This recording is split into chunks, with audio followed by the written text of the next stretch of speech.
Hello friends, welcome back to नज computer academy tech guru. Friends, python की आज इस वीडियो लेक्चर में हम लोग जो है रेंज फंक्शन पढ़ेंगे। रेंज फंक्शन क्या होता है, उसको हम लोग कैसे यूज़ करते हैं। फ्रेंड्स, बेसिकली रेंज फंक्शन का यूज़ हम लोग लूपिंग के लिए करते हैं, लूप चलाने के लिए करते हैं। फॉर लूप में इसका हम लोग ज़्यादा यूज़ करते हैं।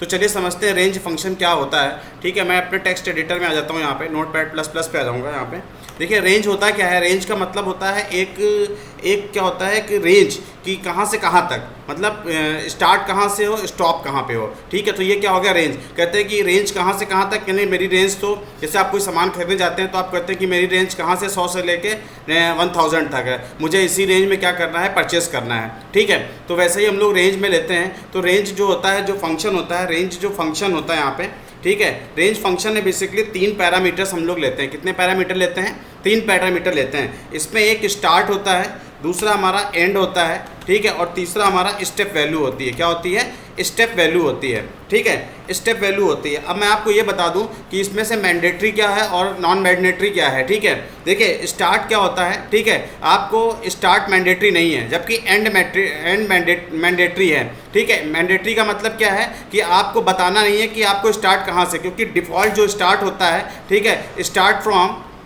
यहाँ पे स्टार्ट फ्रॉम कहाँ से स्टार्ट होता है? Start from 0। ठीक है, डिफ़ॉल्ट वैल्यू क्या है? ये डिफ़ॉल्ट वैल्यू है, यहीं से स्टार्ट होता है। कहाँ से स्टार्ट होता है? 0 से स्टार्ट होता है। ये इसकी डिफ़ॉल्ट वैल्यू है। अगर आप ना भी दें तो कहाँ से स्टार्ट होगा? 0 से स्टार्ट होगा। ठीक है, लेकिन फिर भी आपको एक पर्टिकुलर से स्टार्ट करना चाहते हैं तो आप वहाँ पे मेंशन कर सकते हैं। तो यहाँ पे हम लोग क्या करते हैं, यहाँ पे डिफ़ॉल्ट वैल्यू है। तो अगर आप स्टार्ट वैल्यू नहीं देना चाहते हैं तो डिफ़ॉल्ट कहाँ से चलेगा? वो 0 से चलेगा। अच्छा, 0 से चलेगा। मान लीजिए हमारे पास में क्या है, यहाँ पे हमारे पास में, जैसे हमारे पास में 5 वैल्यू हैं। क्या है हमारे पास में? 5 वैल्यू हैं। तो कहाँ से स्टार्ट होगा? ये 0, ठीक है, 1, 2, ठीक है, 3, और यहाँ से कहाँ 4। यानी ये कहाँ से कहाँ तक चलेगा? 0 से लेके कहाँ तक? 4 तक चलेगा, क्योंकि वो 0 को क्या करेगा? इंक्लूड करेगा। होता क्या है, यहाँ पे मैं आपको बता दूँ, ये एक स्टेप कम चलता है। मान लीजिए n नंबर्स हैं तो ये n-1 चलेगा। n-1 का मतलब अगर आपने 5 वैल्यू दी है तो एक स्टेप कम चलेगा, और ये क्या बताएगा वहाँ पे? 4, यानी 0 से लेके 4। तो इस तरीके से क्या करेंगे हम लोग, यहाँ पे रेंज का हम लोग यूज़ करते हैं यहाँ पे। ठीक है, तो यहाँ पे देखिए, यहाँ पे हमने क्या किया है, यहाँ पे हमने 5 ले रखा है, यानी हमारी एंड वैल्यू कौन सी है? 5। तो वो क्या करेगा? 0 लेगा वैल्यू, 1 लेगा, 2 लेगा, 3 लेगा, 4 लेगा। ठीक है, यानी 0 से लेके कहाँ तक? 4 तक। टोटल वैल्यू कितनी हो रही है? 5 हो रही है, यानी कितना? n-1 चलेगा। यानी 5 है तो 5 - 1 = 4 टाइम्स तक ये चलेगा, यानी 0 से लेके कहाँ तक? 4 टाइम्स तक चलेगा। ठीक है, हमको एंड वैल्यू को लिखना कंपलसरी होता है। आपको एंड वैल्यू बताना पड़ेगा कि कहाँ से कहाँ तक, मतलब कहाँ से कहाँ तक, मतलब 0 से स्टार्ट हो और ख़त्म कहाँ पर हो, एक पर्टिकुलर एक रेंज पर ये क्या हो? एंड हो यहाँ पे। अब स्टेप वैल्यू का मतलब क्या है? स्टेप वैल्यू, मान लीजिए एक एग्जांपल लेता हूँ मैं यहाँ पे। ठीक है, मैंने यहाँ रेंज दिया। रेंज देने के बाद मैं यहाँ पे क्या करता हूँ, मान लीजिए मैंने यहाँ पे 1 लिखा, कॉमा मैंने यहाँ पे क्या लिख दिया? 10 लिख दिया। क्या लिख दिया? या 11 लिख दिया मैंने, और मैंने स्टेप वैल्यू यहाँ पे क्या ले ली? 2 ले ली। क्या ले ली? 2 ले ली। तो अब कैसे चलेगा यहाँ पे? देखिए, यहाँ पे इसका आउटपुट कैसे आएगा? यहाँ पे इसका आउटपुट कैसे आएगा? ये 1 से चलेगा, और कितने कितने को स्किप करेगा? 2 को स्किप करेगा। 5, ठीक है, क्या करेगा? 5 के बाद क्या आएगा? 7 आएगा, 7 के बाद 9 आएगा। ठीक है, अब देखिए वहाँ तक हमने 11 दे रखा है, तो ये एक कम चलता है, यानी 11 से 1 कम चलेगा, तो कितने? 10 टाइम्स तक चलेगा। और ये कहाँ तक प्रिंट करेगा? सिर्फ 9 टाइम्स तक ये चलेगा। यानी कहने का क्या मतलब है, ये 1 3 5 7, यानी ये क्या करेगा? ये ऑड नंबर को क्या करेगा? ये पिक करेगा। क्या करेगा? पिक करेगा। तो इस तरीके से हम लोग रेंज फंक्शन को क्या कर सकते हैं? यूज़ कर सकते हैं। क्या कर सकते हैं? यूज़ कर सकते हैं। अच्छा, रेंज जो फंक्शन होता है बेसिकली वो क्या करता है? वो इंडेक्सिंग वैल्यू लेता है। क्या लेता है? इंडेक्सिंग वैल्यू लेता है। जैसे मान लीजिए हमने यहाँ पे क्या दिया? R लिया, और यहाँ पे मैं रेंज लिख देता हूँ। यहाँ पे ये रेंज लिख देता हूँ, और यहाँ पे मैंने क्या किया? यहाँ पे 5 दिया है मैंने। क्या दे दिया? 5।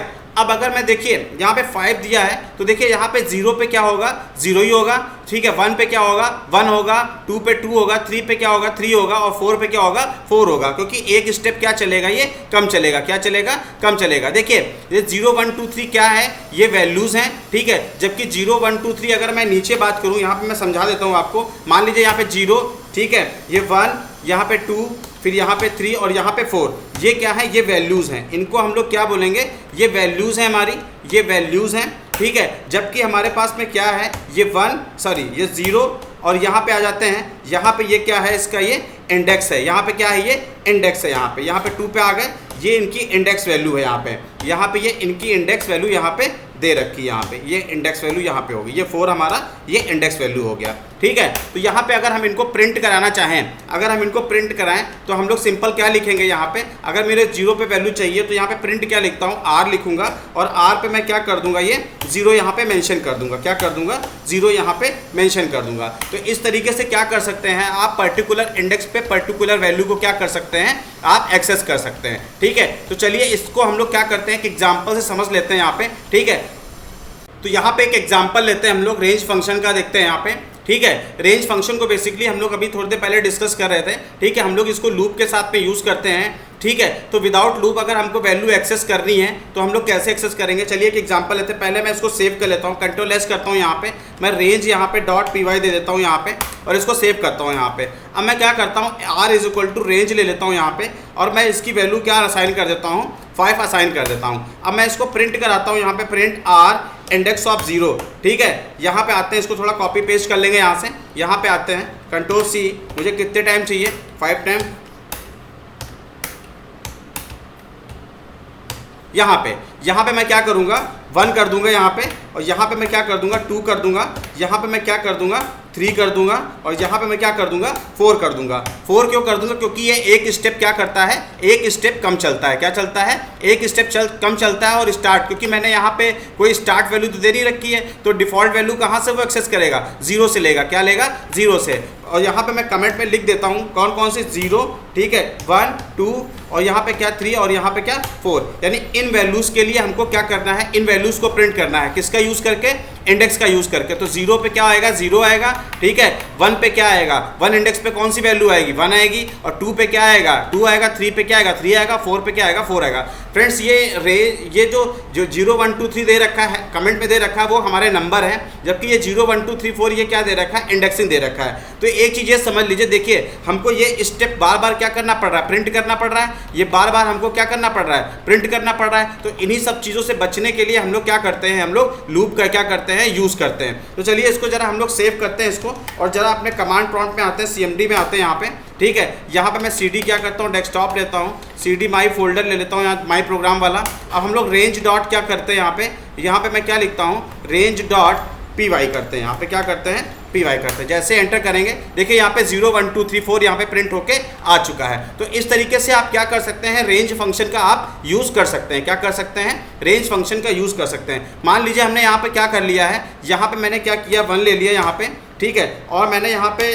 10 दे दिया है, और मेरी स्टेप वैल्यू क्या है, 2 है, क्या है, स्टेप वैल्यू 2 है। अब देखिए 1 से लेके यहाँ पे क्या करेगा, 2 तक, तो यहाँ पे हम इंडेक्सिंग 0 से ही स्टार्ट करेंगे, 4।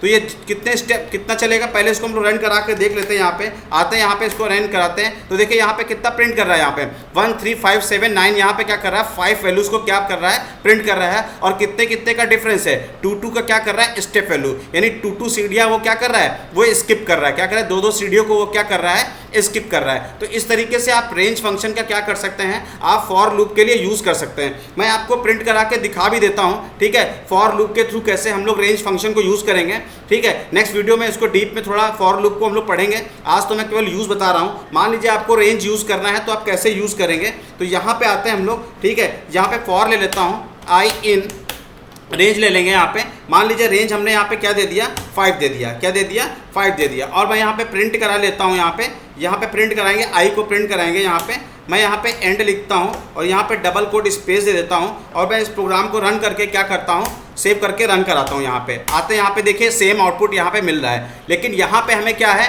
यहाँ पे हमें बार बार जो है हमको प्रिंट लिखने की ज़रूरत नहीं है, क्योंकि ये देखिए जब फर्स्ट टाइम जाएगा तो स्टेप वैल्यू मतलब इसकी जो वैल्यू होगी डिफ़ॉल्ट वैल्यू क्या होगी, 0, तो आई पे 0 क्या करेगा, 0 प्रिंट कर देगा। फिर दूसरी बार जब जाएगा तो आई की वैल्यू क्या हो जाएगी, 1, तो आई को क्या कर देगा, 1 प्रिंट कर देगा। फिर क्या हो जाएगी 2, यानी ये कब तक चलता रहेगा, ये 4 टाइम यानी 0 से लेके 4 तक चलेगा। जैसे ही इसकी लिमिट ओवर हो जाएगी, रेंज ओवर हो जाएगी, वैसे ही क्या कर देगा, लूप के बाहर आ जाएगा। तो इस तरीके से हम लोग रेंज फंक्शन का फ्रेंड्स क्या करते हैं, हम लोग यूज़ करते हैं, ठीक है। तो फ्रेंड्स ये हमारा क्या है, रेंज फंक्शन है, इसको हम लोग लूप के साथ में यूज़ करते हैं, फॉर लूप के साथ में हम लोग यूज़ करते हैं, आइट्रेशन के लिए हम लोग इसका यूज़ करते हैं, ठीक है। तो फ्रेंड्स ये वीडियो मैं यहीं पे एंड कर रहा हूँ। अगर आपको ये वीडियो पसंद आया है तो इसको लाइक सब्सक्राइब शेयर करें, अगर नहीं आता है तो कमेंट बॉक्स में कमेंट करें, मैं इसको फिर से समझाने की कोशिश करूँगा। Thank you friends.